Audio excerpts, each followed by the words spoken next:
Wakisashi's Tea House. Konnichiwa minasan, this is Gray from Wakisashi's Tea House over in Japan. How are you doing? Are you good? I'm feeling genki. Today I want to do a review of Venom issue 1, which is actually a relaunch of the pretty successful series written by Donny Cates. This is legacy number 201. Now it's priced $5.99, so more expensive than usual. For that you get about 42 pages. Let's have a look at some of the talent for this. It was released yesterday, Wednesday, November 10th. So here we go. It's written by Al Ewing and Ram V. Now Al Ewing's just come from a successful run on Immortal Hulk. I don't know if you read that. It was pretty cool. And Ram V's been getting attention over at DC for his runs on both Catwoman and Swamp Thing. Now, I've been following Ram V for a while. I liked his vampire series, These Savage Shores. That was really cool. I recommend that if you haven't read it. So, what is Venom like and what's it about? For me, this was a kind of an average opening issue, to be honest. There was a lot of setup, of course. There's hints at future storylines. The art by Brian Hitch, I'm not that sold on. It was kind of, he used a too clean line for me for a horror comic. You know, it was very nice looking. There's some great panels there, some great action scenes, but I'm not sold on it.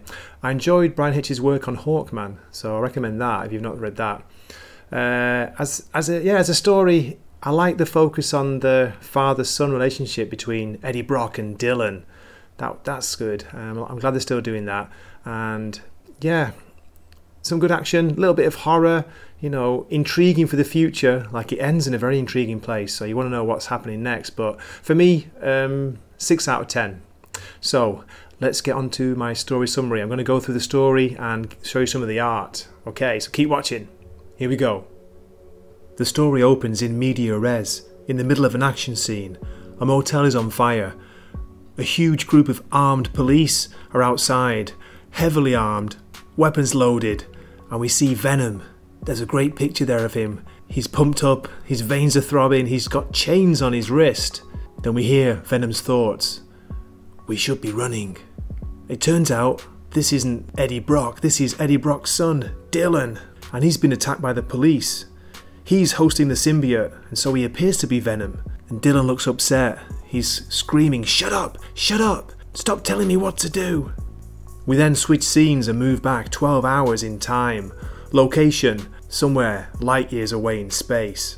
Eddie Brock, now the King in Black, is investigating a spaceship that sent out a distress signal. Eddie is accompanied by a small group of symbiotes. It appears that Eddie can now move his consciousness into any of these symbionts and see what they're seeing. If you see any bad guys, think of me and I'll pop in your head. Is that cool? The symbionts reply, yes Eddie, but then there's one with strange red eyes which whispers, yes Eddie. Inside the spaceship, one of the symbionts discovers a group of alien pirates. He overhears them talking. The crew are still alive and they've been locked in an escape pod. But the pirates spot the symbiote and they open fire. That's a stinking symbiote, kill it! The symbiote fights back. Null's gone, we are Venom. Then we catch up a bit on Dylan's story. He's been having a tough time at school, getting into fights, and he's being warned by his teachers. It's clear that Dylan has been missing his father. He's living alone, taking care of himself. Dylan's only companion is a small, black-yellow striped cat he calls Sleeper, and he tells his problems to the cat. Then he makes his way back home to his apartment where he's staying. It's a total mess, of course.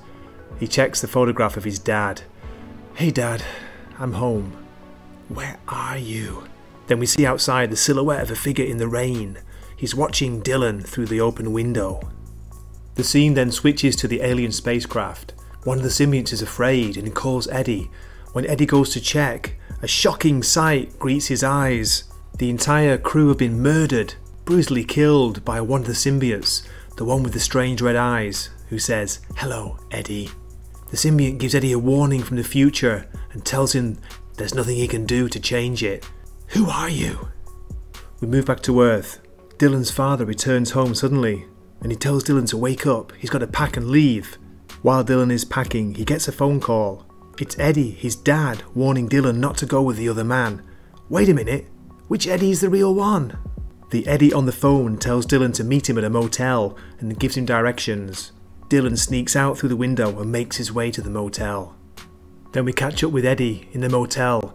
He's thinking about that strange message, the message from the future, and he's wondering if he can change bodies, maybe he can move his mind through time as well as space.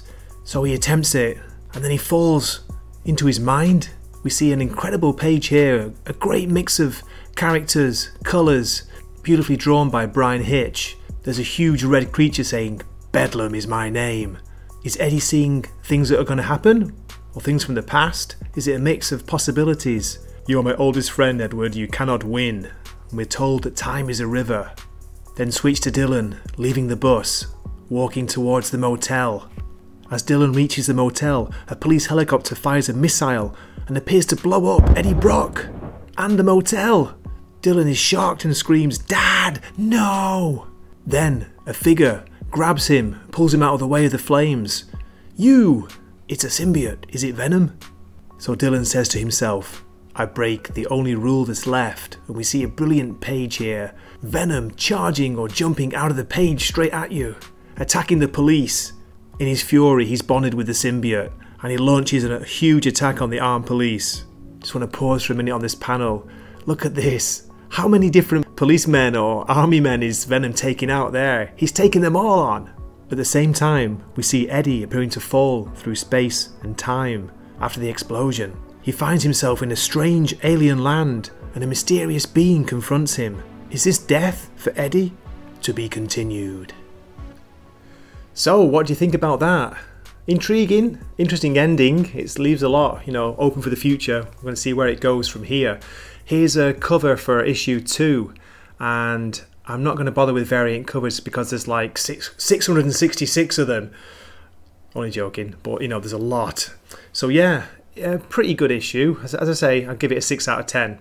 So please let me know what you think in the comments, and I hope to see you in a future video. This is Wakizashi signing off from the tea house over in Japan. See you later. Mata ne. Wakizashi's Tea House. Please subscribe.